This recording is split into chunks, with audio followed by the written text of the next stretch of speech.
You gotta shoot it. Oh, what am I doing?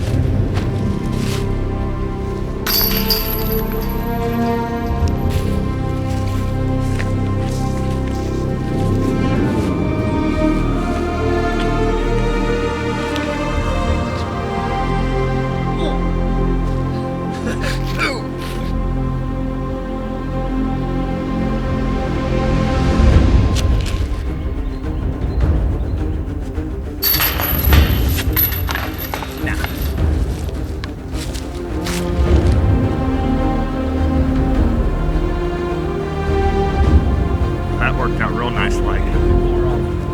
Worked out real nice like.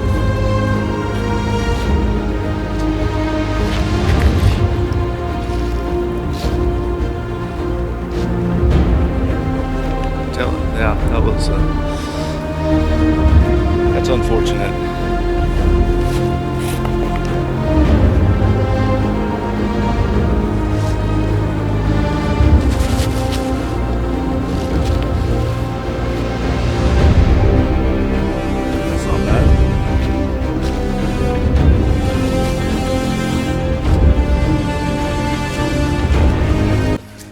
Didn't.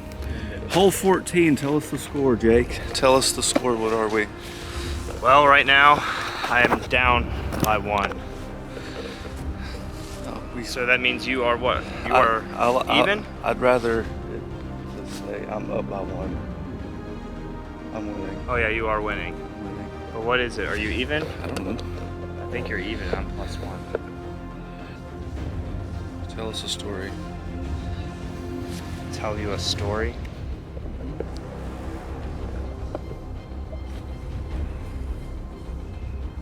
I don't know any stories to tell you right now. Okay.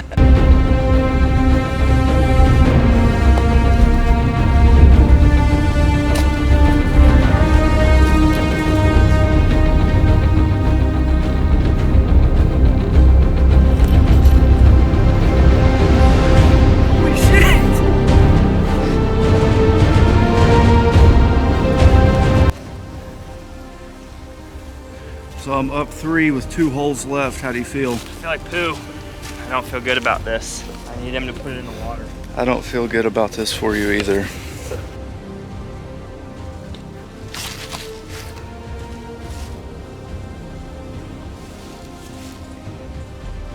Where'd it go, Dom? It's not in the water. I didn't see any ripples. But I've thrown one over there before. We never found it. Let's just try and launch it.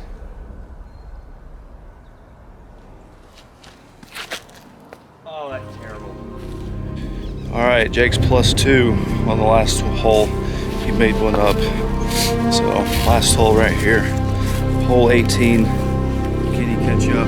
2 shots.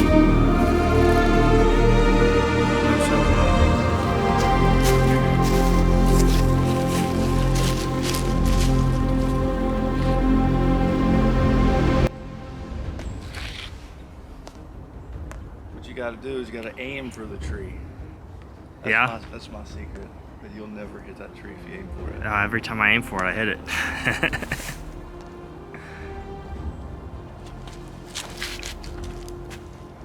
Oh, what'd it hit? It hit a limb of the tree. Here's Jake's par shot. Can he make it? Game over.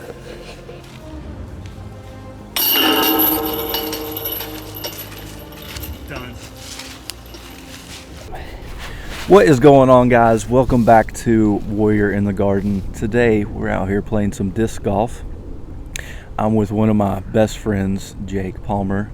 We met a long time ago, actually, in the military on active duty in Charleston, and we've stayed in touch throughout the years, and I think that's something that's super important for our veterans and just this whole Warrior in the Garden movement, is having someone around to talk to, someone you can relate to, and having someone you can have hard conversations with. So me and Jake, we've been friends for, like I said, a really long time. We were on active duty together, Then I separated, and did you separate completely When? from When you active did? duty? No. Then he was still on active duty for a couple years. Both ended up back in Charlotte somehow, and yeah, we've stayed in touch ever since, and we're really close friends. So when Jake cross-trained, when he retrained, he cross-trained into OSI, which makes him a special agent. And what I find really interesting about that is he works a lot of interesting cases and sees what's really going on, and works a lot of suicide cases and why things are happening and what's going on. So with that being said, Jake, how do you feel? Like, why do you think it's important to have close friends and someone to talk to? So first, I think it is super important who you associate yourself with. I think that's number one, that you really need to set yourself up for success, because if you associate yourself with crap, what are you going to be? You're going to be crap. You tend to, like we've talked before, be the average of the 5 people that you are friends with. So if you're friends with people who are trying to push, who are trying to make themselves better, do something with themselves, grow a business, grow themselves, help somebody else, those are the people that I feel like I want to associate with, because it's going to push myself, one, out of my comfort zone, but 2, to also just be a better person.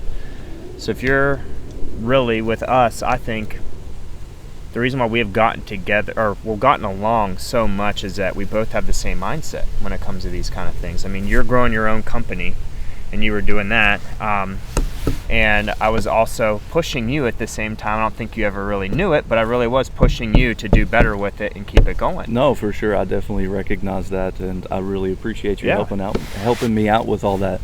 So I'm not the smartest person out there. I'm not the best person out there, but I try to at least be the best version of me.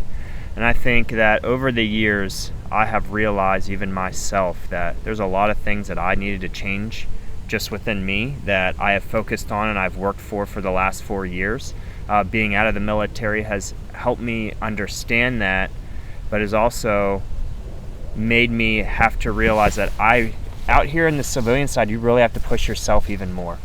Because in the military, it's really set up for you. If you follow these guidelines, you will make rank. Mm-hmm. If you follow these procedures, you will get, to a certain place that you want to be. And you can do 20 years under the radar in the military and nobody even knows about it. It's super simple. For sure. But on the civilian side, nobody cares out here if you succeed or you fail except for you. Mm-hmm. So I think that was one of the hardest things for me to really understand and figure out, is that I'm by myself. So if I don't associate myself with those people around me that are going to push me, then I'm just going to eventually end up falling to the wayside.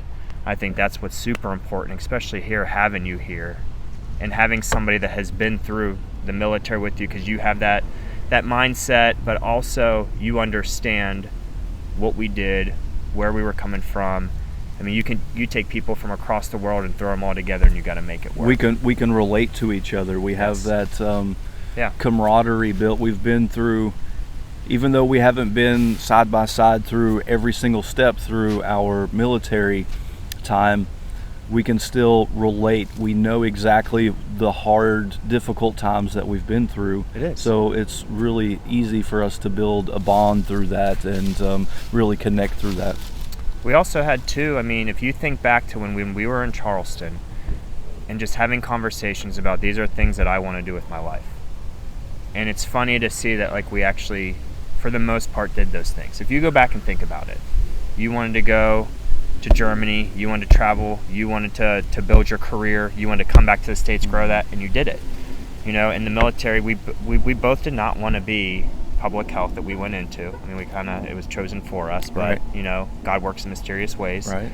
But I did the things that I wanted to do. I got out of that. I got back into, I always wanted to be a federal agent. That was something that just coming out of college was just really interesting to me. Now, did I realize it's something I wanted to do the rest of my life? No, and that's okay. And that's perfectly acceptable. Do I still do it in the reserves? Yes, because I want to continue my service. And I find it really interesting seeing that side of things, of the world. But it wasn't something that I personally woke up every morning and be like, man, I love my job. And I'm still searching for that. Right. And so I think that's the one thing that people need to understand, is that when they're getting out, that it is okay to get out, and it is okay to change careers, get in that career and realize this might not be really what I thought it was, and want to do and change directions. Right. It's okay to, change directions, for sure. I totally agree with that. So something you said was you realize how alone you are, and on the outside, and how difficult it is. Why do you think it's so important to have a network, a community on the outside? First off, why do you think people stay stuck in being alone? Why do people believe that being the lone wolf is the best route to go? I think because they get comfortable. They're not having to worry about anybody else, and they're not having anybody push them. So we get to the point where we're just what I always call riding the wave. You're literally just comfortable, and you're just going to continue on that wave until literally it stops. But at some point it's going to stop. Some people, they ride the wave, and they feel it's either a pride thing, or they just don't care. And it's really to get the person that actually cares to move forward. That's where you're going to see growth, and that's where you see potential, and pushing beyond their limits. Because if you're just staying at even keel 50, I mean, what is that doing for you? You're not growing yourself. And in this life, I mean, you see companies, for instance, that have gone out of business, that they were doing really good for themselves, and just all of a sudden within just 5 years, they're gone. And these were huge corporations. And I think even with them, it got to the point where they were comfortable. They weren't willing to make the changes. This world, the technology that we have now, is only going to get even more. And if you're not willing to continue to learn and keep moving yourself up that ladder, you're going to get stuck, and you're going to get left behind. And then somebody else who's behind you, who's pushing, they're going to pass you, and they're going to keep going. For sure. So with us starting Warrior in the Garden, I've been asked several times now, what is it, and what does the analogy mean, and what is a warrior in the garden? So my question to you is, what does Warrior in the Garden mean to you, and Sure. and what does this mean to you, what we're building, this movement? So I think this can mean many things. I'm going to be honest with you. I think anybody can interpret this their own way. I think the most important thing of it, though, is that when you say warrior in the garden, to me, it is that we are always staying ready. So you're always, I would say, not uplifting yourself, but you're always trying to improve yourself on a constant basis. So the saying, it's better to be a warrior in the garden than a gardener in war, just means that, okay, well, if I'm there, it doesn't mean that I have to show my hand. I don't have to show everything that I can do, but if something happens, I'm prepared for it. So that way, if you're the gardener in the war, well, they know your skill, and if something happens, what are you going to do? You have one skill, you're done. So to me, Warrior in the Garden is just about bringing people together. I don't want this to just be, another clothing company out there, or another person trying to sell some t-shirts. I want to help people. That's my biggest thing. You've got so many people that, not just coming out of the military, but just in everyday life, that they just need that person to talk to. They need that person to bounce off of ideas, they need to have questions that they want answered that they're not comfortable with talking to just anybody about. So for you and I, we've been lucky that I can literally tell you anything and it's not going to scare you. And we can have those hard conversations. And I know that when we are speaking together, you don't bullshit me and you tell me the honest truth about it. And there is nothing I don't think that we haven't talked about either. And I think I have found, in a sense, my warrior in a garden with you, because I can have those conversations with you and get that feedback and not have somebody just tell me what I want to hear. And I think by doing this, getting this information out there, starting these meetup groups and doing that, that person can find their person to be able to do that with. It's not always going to be your significant other. I'm married and I have a baby, but do I want to talk to my wife about everything? Not necessarily. There's some things just that between you and your spouse, that are just not meant to be talked about, just like how a woman to a woman, they're not going to want to talk about things that they don't want to guys. Right. So to me, I think, like you said, for the movement, that I want to make this to where when somebody sees our logo, they see a brother. They see somebody that they know they can go up to that's trying to help better themselves. They're trying to help not only just better themselves, but better other people, and that it's somebody that they know that they can go up to and trust and actually have a conversation with and find a common bond. I think that's what the most important thing of it is. Yeah, I love it. I totally agree. That's very similar to how I see it. You know, in the military, we train and train and train for all types of situations, and then we separate or go out into the civilian world, and we end up on our own, and we don't have anyone to talk to, and we run into problems and issues, and yeah, we end up being that lone wolf. And I want to build a community, a tribe, a group where we can go and have those difficult conversations, like you were saying, you know, or in my life, I've you know, I have friends like you know, to have those conversations with, and I want to open this up to everyone. So I also think it's important too to understand that it is okay to slow down. For and sure. I think that's what, you know, going into the military, you're trained for chaos 24/7, and I think that's why we have the greatest military, because when we do go through training, we are training for the worst of it. So then when we actually have to do that task, we know we are fully capable. And I think that takes some stress off of us. Now, during the training, does it suck? Yes. But when the task comes about, you're okay. And I think that when you get out of the military, that everything does slow down, because in the military, you've already surrounded yourself by mostly like-minded people, if you think about it. So that's why you can seem to get along with people while you're there, even though it's all walks of life. You have something in common. When you get on the civilian side, you really don't have that. You've got to find those people, and it might take a while. You might meet some, you know, a group, hang out with them for a little bit, and just realize, you know, it's not my style. These aren't the kind of people I want to hang out with. But I think fully understanding that it's okay to slow down, because on this end of it, everybody else has. They don't have that go drive on the outside like you do in the military. So I think slowing down is really important in understanding that. For sure. Absolutely. Well, I just want to thank you for your time. I want to thank you for your friendship. I want to thank you for always being there for me. Yeah, man. If you guys would like to join the movement, follow us. I will leave a link in the description for our group. We have a group on Facebook. We would love to have you guys in there, start having some conversations, and start having some meetups. We're out here playing disc golf right now. It's beautiful weather here in the Carolinas, so it's nice to get out here. Getting outside, getting out of our normal, a little bit of a change of pace, and yeah, getting outside, some fresh air. So yeah, we're going to start having some meetups. We're going to start having those conversations. Love for you guys to join along, and I think that's it. Remember to be the warrior in the garden, not the gardener in the war.